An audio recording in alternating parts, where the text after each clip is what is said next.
हर हर महादेव। आज इस वीडियो में हम जानेंगे भारत में स्थित कुछ रहस्यमय स्थल के बारे में जिनका नाम आपने शायद ही सुना होगा। तो चलिए जानते हैं उनके बारे में। सबसे पहले बात करते हैं उस शिवलिंग की जो द्वापर युग से है। तो हम बात कर रहे हैं भीमनाथ महादेव की, जो स्वयं भीम द्वारा स्थापित किया गया था।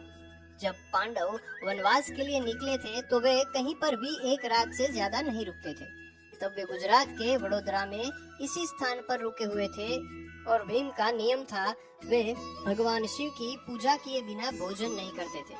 फिर उन्होंने नजदीक में शिवलिंग की खोज की, लेकिन उन्हें नहीं मिला और दूसरी तरफ सभी पांडव भूख से परेशान हो रहे थे। तभी अर्जुन ने एक तरकीब लगाई और एक पात्र से मिट्टी का शिवलिंग बना दिया और उदास बैठे भीम से कहा, शिवलिंग तो मिल गया। ये सुनकर भीम प्रसन्न होकर उस शिवलिंग की पूजा अर्चना करने लगे, जिसके बाद सभी ने मिलकर भोजन ग्रहण किया। जब सभी पांडव विश्राम कर रहे थे तब अर्जुन ने भीम से कहा, आपने जिस शिवलिंग की पूजा की थी वह एक मिट्टी का पात्र था।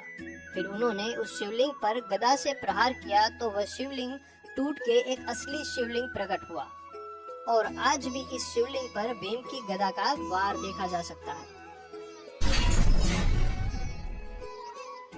आपने आज तक पत्थर और बर्फ के शिवलिंग देखे होंगे, लेकिन क्या आपने कभी पारे से बना शिवलिंग देखा है? उज्जैन के शिप्रा नदी के किनारे नरसिंह घाट पर पारदेश्वर महादेव मंदिर है, जहां 2.5 टन वजन वाला पार्द लिंगम मौजूद है, जिसे दुनिया के सबसे शक्तिशाली लिंग में से एक माना जाता है, क्योंकि इसमें चिकित्सक गुण है जो नकारात्मक ऊर्जा को शोषित करता है। इसीलिए दूर दूर से लोग यहाँ पूजा और ध्यान करने आते हैं। लेकिन ऐसा कैसे संभव हो सकता है? पारा जो कि रूम टेम्परेचर पर प्रवाही रूप में होता है, जिसे ठोस बनाने के लिए -30 डिग्री तक का तापमान चाहिए, जिसे रूम तापमान पर एक शिवलिंग का आकार देना असंभव जैसा लगता है। लेकिन हमारे वेदों में पारे को अभिमंत्रित करके उसे रूम तापमान में ठोस बनाने की विधि बताई गई है। बात है एक ऐसे सूर्य मंदिर की जहां अगर प्राण प्रतिष्ठा होती तो शहर का विनाश होते कोई नहीं रोक पाता। बात है वडोदरा के सूर्य नारायण मंदिर की। रावपुरा क्षेत्र के एकमात्र सूर्य मंदिर का निर्माण हुआ। तब कहा गया था कि अगर यह मंदिर की प्राण प्रतिष्ठा होगी तो शहर का नाश होना निश्चित है, क्योंकि ये मंदिर का मुख पूर्व दिशा में था।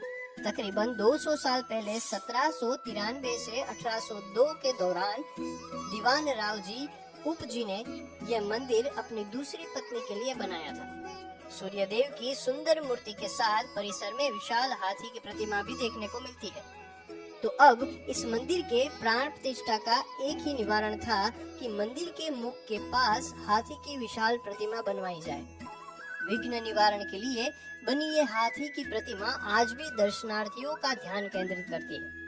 अगर आपको इस वीडियो में से कुछ भी जानकारी हासिल हुई हो तो शेयर, सेव और कमेंट करना ना भूलें। ऐसी ही और भी वीडियोस के लिए जुड़े रहे हमारे साथ यात्राधाम.org पर।